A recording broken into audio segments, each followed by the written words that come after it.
ആം, ഒരു രാജ്യം മറ്റൊരു രാജ്യത്തെ യുദ്ധം ചെയ്യാതെ തന്നെ കീഴടക്കുന്നത് എങ്ങനെയാണെന്നറിയോ? ചൈന ഇപ്പോൾ ലോക രാജ്യങ്ങളോട് ചെയ്തുകൊണ്ടിരിക്കുന്നത് ഈ ഒരു തന്ത്രമാണ്.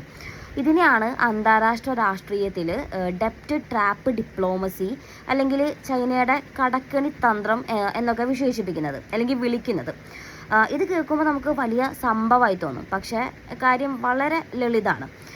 നമ്മുടെ നാട്ടിലെ ചില ബ്ലേഡ് പലിശക്കാരൊക്കെ ചെയ്യുന്ന പോലെ അതേ തന്ത്രമാണിത്.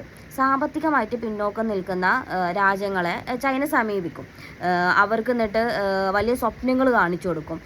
എക്സാമ്പിൾ പറയുകയാണെങ്കിൽ, നിങ്ങളുടെ നാട്ടിൽ ഞങ്ങൾ എന്ത് ചെയ്യാം, അത്യാധുനിക തുറമുഖങ്ങൾ പണിതരാം, അതുപോലെ തന്നെ വലിയ എയർപോർട്ടുകൾ പണിയാം, അതിന് വേണ്ടിയിട്ടുള്ള കോടിക്കണക്കിന് രൂപ ഞങ്ങൾ തന്നെ കടം തരാമെന്നും പറയും. അങ്ങനെ പല രാജ്യങ്ങളും, ചില അവികസിത അല്ലെങ്കിൽ വികസ്വര രാജ്യങ്ങൾ പലതും ഈ കെണിയിൽ വീഴും. എന്നിട്ട് നമ്മളൊരു വീട് വെക്കാൻ വേണ്ടിയിട്ട് നമുക്ക് എങ്ങനെയാണോ ഒരു ലോൺ കിട്ടുന്നത്, അതേ സന്തോഷത്തോട് കൂടിയിട്ട് ഒരു സാധാരണക്കാരനെ പോലെ ഈ രാജ്യങ്ങൾ എന്ത് ചെയ്യും, ആ കുഴിയിൽ വീഴും. അവിടെയാണ് കെണി ഒളിഞ്ഞിരിക്കുന്നത്. ഈ രാജ്യങ്ങൾക്ക് ഒരിക്കലും ലാഭം ഉണ്ടാക്കാൻ കഴിയാത്ത പ്രൊജക്റ്റുകളായിരിക്കും ചൈന ഈ പണം കൊടുത്ത് ഉണ്ടാക്കുന്നുണ്ടായിരിക്കാം. ഒടുവിൽ തിരിച്ചടവ് മുടങ്ങുമ്പോൾ ചൈന അവരുടെ അസൽ സ്വഭാവം പുറത്തെടുക്കും.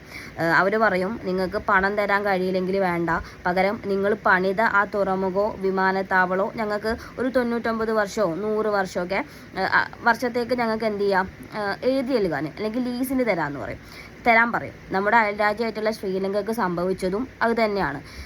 കടം തിരിച്ചടക്കാൻ കഴിയാതെ വന്നപ്പോൾ അവരുടെ ഹമ്പൻടോട്ട തുറമുഖം ഇന്ന് ചൈനയുടെ കൈവശമാണുള്ളത്.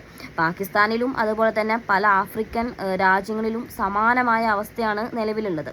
ഇന്ത്യയെ സംബന്ധിച്ച് ഇത് വലിയൊരു ഭീഷണി കൂടിയാണ്. കാരണം നമ്മുടെ അയൽരാജ്യങ്ങളെ കടക്കെണിയിലാക്കിയിട്ട് അവിടെ സൈനിക സ്വാധീനം ഉറപ്പിക്കാനാണ് ചൈന നിരന്തരം ശ്രമിച്ചുകൊണ്ടിരിക്കുന്നത്.